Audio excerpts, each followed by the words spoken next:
해가 떠오르기 전에는 세상은 오직 캄캄할 뿐이다.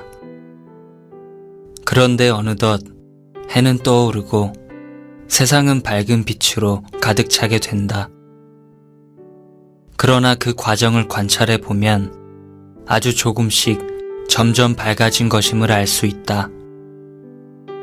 눈에 구별되기도 어려울 정도로 아주 조금씩 점차 밝아져 마침내 모든 어둠이 사라져 버린 것이다. 의인의 길은 돋는 햇볕 같아서 점점 빛나서 원만한 광명에 이르거니와. 잠언 4장 18절 말씀. 이것이 점점의 힘이다. 밤새도록 조금씩 내린 눈이 결국 아침에 보면 쌓여있게 되는 것이다. 조금씩이라도 변화되면 결국은 큰 변화를 이루어내는 것이다. 그리스도인의 인격도 갑자기 어른으로 성장되는 것이 아니다. 그러나 매일매일 주님과의 동행과 기도와 말씀, 그리고 성도 간의 교제로 인하여 조금씩 점점 그리스도인으로서의 성숙된 인격을 마침내 갖게 되는 것이다. 학창시절 매일 꾸준히 조금씩 영어 단어를 외운 학생들은 결국 풍부한 어휘력을 갖게 된다. 꿀벌도 아주 조금씩 꽃에서 꿀을 채집하여 마침내 벌통 가득히 채워놓게 되는 것이다. 지렁이도 조금씩 움직여 개울 이편 저편을 오고 가기도 한다. 갑작스런 변화만을 기대하며 매일의 삶을 무익하게 보내지 말고 아주 조금씩이라도 경건을 실천하여 성장된 신앙을 이루어 가자. 망령되고 허탄한 신앙을 버리고 오직 경건에 이르기를 연습하라. 디모데전서 4장 7절 말씀. 시간을 만드신 하나님은 그 시간 속에서 아주 조금씩 생명의 성장을 이루어 결국 모든 목적하는 바를 이루어 나가신다. 이것이 신앙생활의 비결이다. 매일 작은 일에 충성되이 주님과 함께 살아가자. 조금씩이라도 매일매일 주님의 일에 참여하자. 점점 변화되는 은혜 속에서 결국 원만한 광명과 같은 은혜에 이르리라. 내가 기도하노라. 너희 사랑을 지식과 모든 총명으로 점점 더 풍성하게 하사 의의 열매가 가득하기를 구하노라. 빌립보서 1장 9절로 11절 말씀. 서도송 목사님의 단상 점점의 힘이었습니다.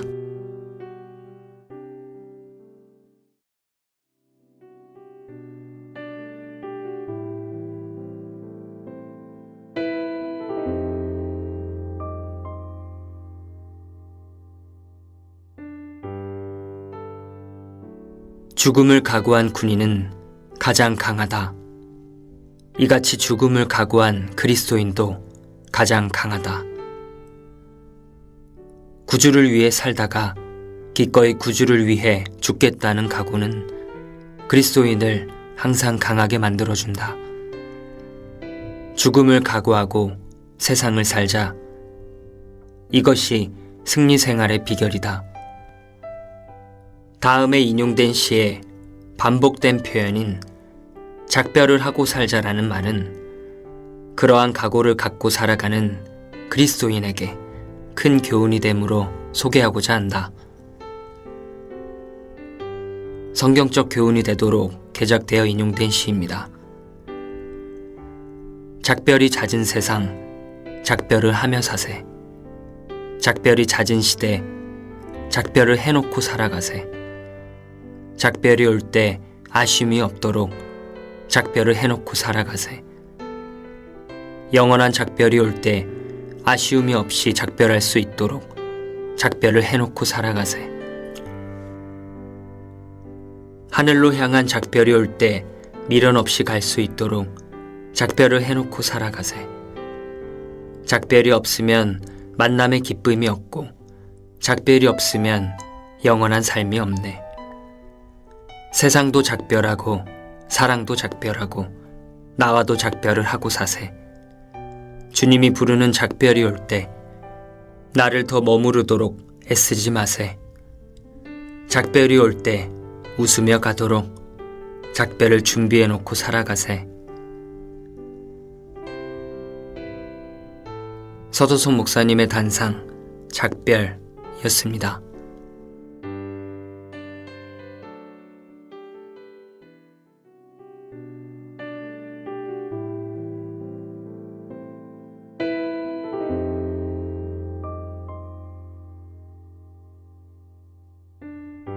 훌륭한 결단이었다. 젊은 청년이 은밀하고 달콤한 정욕의 유혹을 거절하기란 결코 쉬운 것이 아니었다. 그러나 그 순간 하나님을 기억하고 유혹의 현장에서 뛰쳐나온 것은 정말 잘한 일이었다. 하지만 그 결과로 누명을 쓰고 감옥에 갇히게 되었다. 창세기에 나오는 요셉의 이야기다. 청년 요셉에게 신앙의 진짜 위기는 바로 이때였을 것이다. 순종의 결과로 오해를 받고 자신을 인정해주던 사람들에게 미움을 받게 되었을 때 자신의 처지를 생각하며 낙담하고 충분히 침륜에 빠질 수 있었다. 그러나 그의 신앙은 그 순간에 더욱 빛을 발한다. 비록 몸은 감옥에 있지만 그는 여전히 하나님과 동행하고 있었다. 하나님께서도 요셉에게 인자를 더하시고 동일하게 함께 하셨다. 요셉이 옥에 갇혔으나 여호와께서 요셉과 함께 하시고 그에게 인자를 더하사 전옥에게 은혜를 받게 하심에 이는 여호와께서 요셉과 함께 하심이라. 여호와께서 그의 범사에 형통케 하셨더라. 창세기 39장 20절로 23절 말씀. 요셉은 감옥에서도 자신과 함께 하시는 하나님을 경험하며 환경을 초월한 신앙을 나타낸다. 결국 하나님이 정한 시기에 감옥에서 나와 애굽의 총리가 되어 영광과 권세를 누리게 되며 자신의 동족들을 7년 흉년으로부터 구원하게 된다. 순종의 결과가 당장에는 더 큰 고난으로 이어질 때가 있다. 그러나 그 순간에 동일하게 함께 하시며 은혜를 더하시는 주님을 볼 수 있어야 한다. 하나님은 최선의 결과를 끌어내기 위하여 더 큰 시련을 통과하기도 하신다. 중요한 것은 순종의 최종적 결과는 항상 상급과 영광이란 것이다. 설명할 수도 없고 이해할 수도 없는 과정을 견뎌내며 계속적으로 주님을 신뢰하는 것이 바로 믿음이다. 그래서 현세를 믿음으로 살아야 하는 것이 성도의 삶이다. 이는 우리가 믿음으로 행하고 보는 것으로 하지 아니함이로라. 고린도후서 5장 7절 말씀. 주님, 나에게 최종적 결말을 확신하고 과정을 견뎌내는 믿음을 더하여 주소서. 지금은 비록 어둡고 음침한 상황을 지나고 있지만 저 모퉁이를 돌고 돌면 결국은 밝게 빛나는 길로 이어지리란 확신을 더하여 주소서.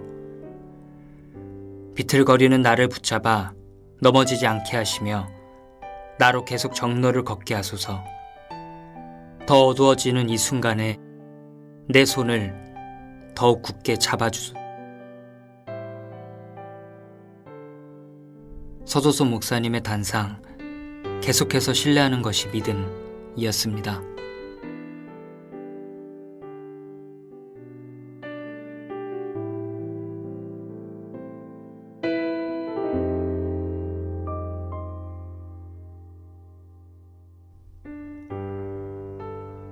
군대에서 장군으로 승진하기 위해선 대통령의 직접적인 결재가 이루어져야 합니다. 국가 운명에 큰 영향을 줄 수 있는 높은 보직이기 때문에 최고의 결재권자에게 결정을 위임해 놓은 것입니다. 영원한 것을 위해 봉사하는 교회의 직분은 이 세상 장군의 위치보다 더 중요합니다. 교회의 직분은 모두 하나님의 섭리와 뜻에 따라 주어지는 것입니다. 바울은 자신이 하나님의 뜻에 따라 사도 되었음을 인식하고 있었기에 최선을 다해 직분을 수행하고자 노력했습니다.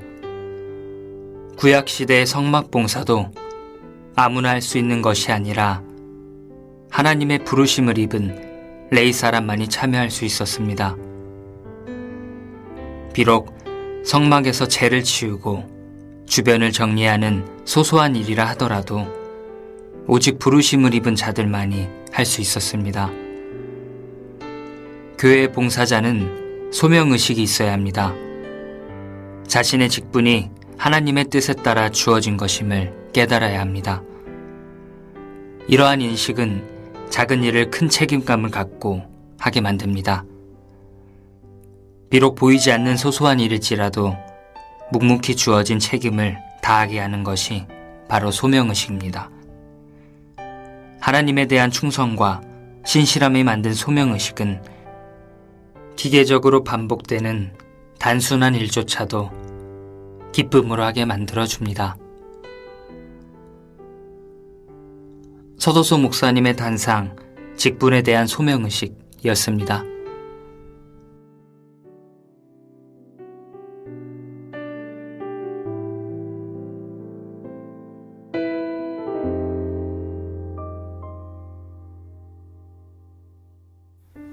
폭풍이 예고된 지역으로 배를 향하게 하는 것은 어리석은 행동이다.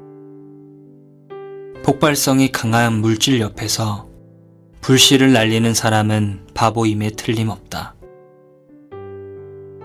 성경은 죄에 대한 심판을 경고하며 그 파멸적인 결과를 분명하게 예고하고 있다. 그럼에도 불구하고 우린 그 결과를 깊이 생각하지 않으므로 죄의 유혹에 쉽게 사로잡혀 버린다. 슬기로운 자는 재앙을 보면 숨어 피하여도 어리석은 자들은 나아가다가 해를 받느니라. 잠언 22장 3절 말씀. 죄는 재앙과 같다.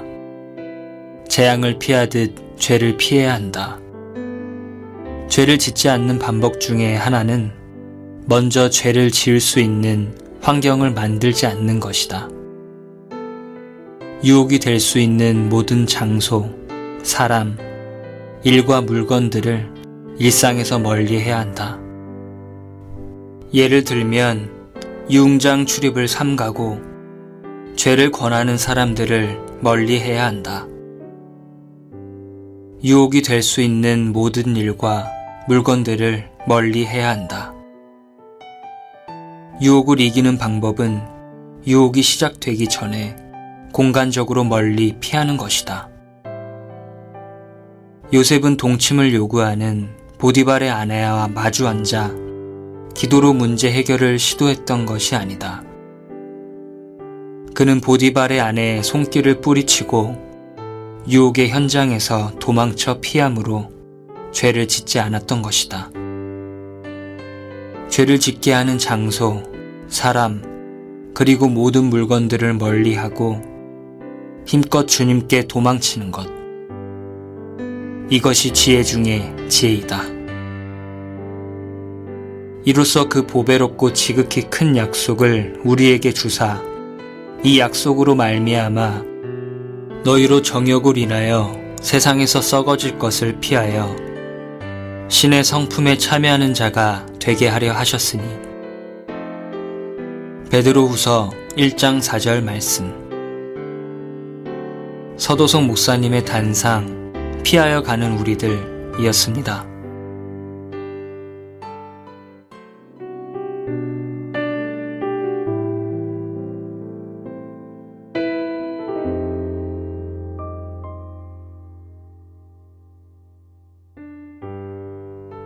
그리스도인이 단지 죄를 짓지 않기 위해서 살아간다면, 병상의 식물인간으로 누워있으면 가장 성결한 생활을 하게 될 것이다. 모든 죄성의 활동이 약해져 있고 죄를 행할 육체의 기능이 죽어 있기 때문이다. 그러나 하나님은 우리에게 단지 죄를 짓지 않는 상태가 아니라 그 이상의 적극적으로 선을 행하기를 원하신다.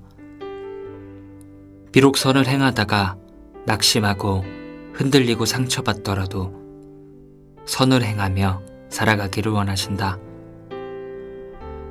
사실 선을 행함에 있어서 내 외적으로 갖는 어려움은 하나님 앞에서 우리의 영광과 상급을 더하게 하는 것뿐이다.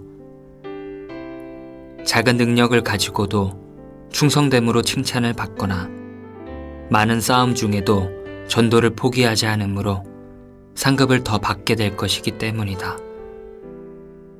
고난을 당하고 계속되는 어려움이 있을 때 그 뒤편에 있는 칭찬과 상급을 바라보고 여유있게 웃어보자. 나는 적극적인 순종을 위해 겪게 되는 모든 갈등과 고통을 두려워하지 않으니라. 뒤로 물러가 단지 신앙을 유지하는 소극적 모습에서 벗어나 바람과 비를 맞으며 성장과 성숙을 이루며 결실의 날을 바라보리라. 꽃밭에 부는 바람은 단지 향기를 더 멀리 퍼지도록 할 뿐이다. 신앙생활 중에 겪는 어려움과 환난, 그리고 고난은 우리를 더욱 주님께로 가까이 가게 만들어줄 뿐이다. 북풍아 일어나라, 남풍아 오라, 나의 동산에 불어서 향기를 날리라. 아가서 4장 16절 말씀. 서도순 목사님의 단상, 신앙 행로의 고단함을 느낄 때이었습니다.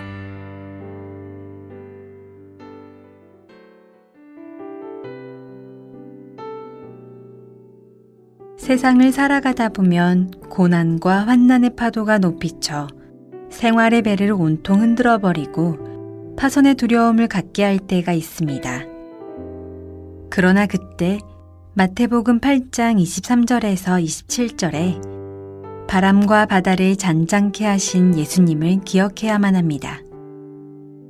예수님은 창조주로서 말씀만으로 바람과 바다를 순종시키셨습니다. 그 예수님이 우리의 주와 구세주가 되셔서 지금도 살아계시며 우리와 함께 하십니다. 고난과 환난의 파도가 아무리 높이치고 우리의 배를 눈물로 가득 채울지라도 우리는 주님이 타신 배 안에 있습니다.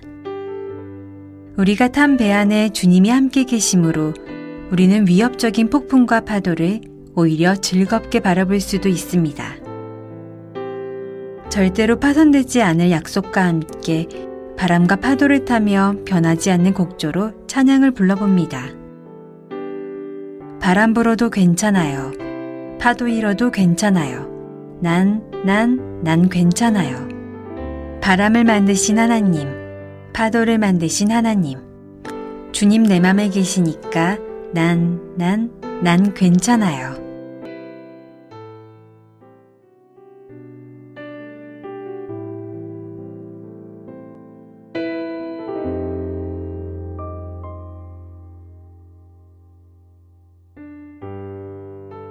사람이 무엇으로 심든지 그대로 거두리라.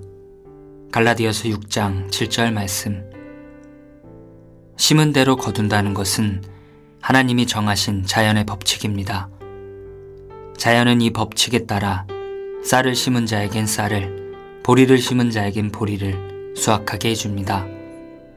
또한 사람이 밭에 쏟은 수고와 정성에 따라 수확량이 달라집니다. 이것은 영적인 경우에도 그대로 적용될 수 있습니다. 우리는 과거를 심어 현재를 거두었습니다. 과거에 내가 인생을 어떻게 살았느냐가 현재 내가 갖고 있는 지식, 재산 혹은 인격 등을 결정하게 된 것입니다. 이와 같이 현재 나의 삶이 미래를 결정하고 있음도 기억해야 합니다. 우리의 미래는 결코 독립적으로 존재하는 것이 아닙니다. 현재 하는 행동을 반영하여 미래가 결정되는 것입니다. 곧 다가올 영원한 세계도 현세와 연결되어 만들어지고 있습니다. 현재 이 세상에서의 삶이 영원한 미래를 결정하고 있다는 것을 기억해야 합니다. 나의 과거가 현재에 영향을 주고 있는 것을 기억할 때 우리는 영원한 미래를 위하여 현세에서 올바른 삶을 선택할 수 있게 됩니다. 우리에게는 아직 미래와 영혼을 바꿀 수 있는 기회가 있습니다. 왜냐하면 우리는 오늘을 살고 있기 때문입니다. 성경 말씀을 따라 하루의 삶을 설계하고 순종과 헌신의 삶을 살아가야만 합니다. 오늘 현명한 삶을 선택하면 더 나은 미래와 영혼을 만들 수 있습니다. 잊지 말아야 합니다. 오늘의 선택이 우리의 영혼을 결정해가고 있다는 것을. 서도소 목사님의 단상 무엇으로 심든지 그대로 거두리라 이었습니다.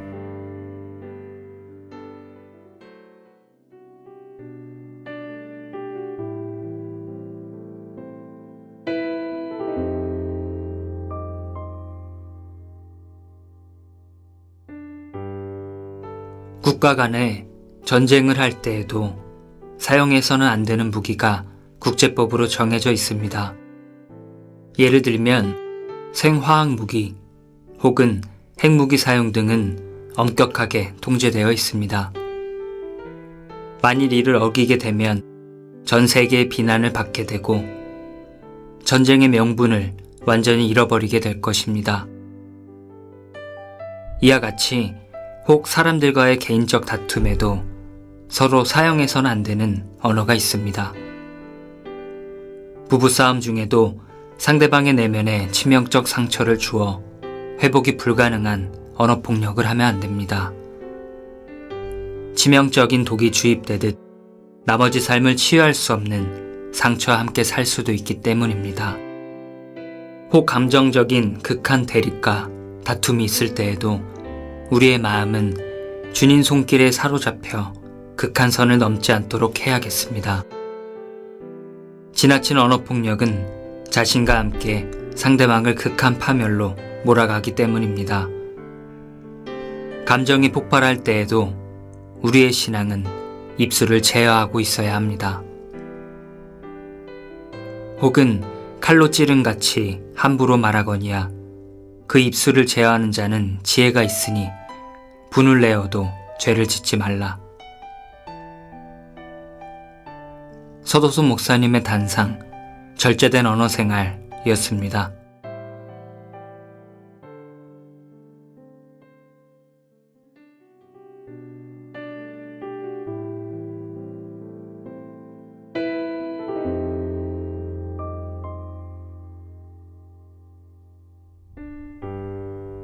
하나님께서는 독생자를 십자가에 희생시킴으로 우리의 모든 죄에 대한 대가를 지불하셨습니다. 그리고 온 세상에 속죄에 대한 언약을 선포하셨습니다. 이사야를 통하여 나 곧 나는 나를 위하여 내 허물을 도말하는 자니 내 죄를 기억지 아니하리라. 이사야 43장 25절 말씀 라고 말씀하셨습니다. 여기서 중요한 것은 하나님께서 자기 자신을 위하여 우리 죄를 도말하신다는 사실입니다. 이것은 우리가 하나님께 소중한 존재라는 것을 의미합니다. 자기 신체의 일부분이 병들었을 때 우리는 자신을 위해 몸을 고치려 합니다. 이같이 하나님께서는 우리를 자신의 일부처럼 소중히 여기신다는 그 사랑을 표현하신 것입니다. 허물을 용서하는 것이 자기의 영광이니라는 말씀처럼 우리의 죄를 용서하시는 것은 하나님 자신의 영광을 나타내는 일입니다.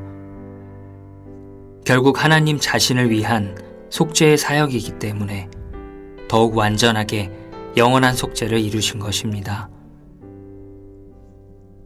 이것은 인간관계에도 적용될 수 있습니다. 어떤 사람에 대한 분노는 결국 자신의 마음을 상하게 합니다. 만약 500만 원을 떼인 일이 있다고 합시다. 그 일을 수시로 떠올리면서 상대방에 대한 분노와 복수심을 계속 갖는다면 자기 마음에 병이 생길 것입니다. 내가 분노하고 있는 순간에도 상대방은 마음 편하게 지내고 있을 수 있습니다. 계속 손해를 보는 것은 바로 나 자신입니다. 돌려받을 수 없게 된 500만 원은 이미 손해를 입었고 계속되는 분노로 인하여 마음과 심령도 상하게 됩니다. 이래저래 손해에 손해를 입는 것은 나 자신이 되는 것입니다. 차라리 그 억울함을 하나님께 호소하고 자기 자신을 위해서라도 마음으로 용서해 주십시오. 나의 참음과 하나님께 의지하는 기도를 통해 하나님께서는 그 이상의 은혜를 나에게 채워주실 것입니다. 이같이 누군가를 용서할 때 자기 자신을 위한다고 생각하고 마음 중심으로 용서해 주십시오. 그리하면 주님이 주시는 평강이 마음을 채우고 더 이상의 영적 손해를 입지 않을 것입니다. 서도숙 목사님의 단상, 자기 자신을 위한 용서였습니다.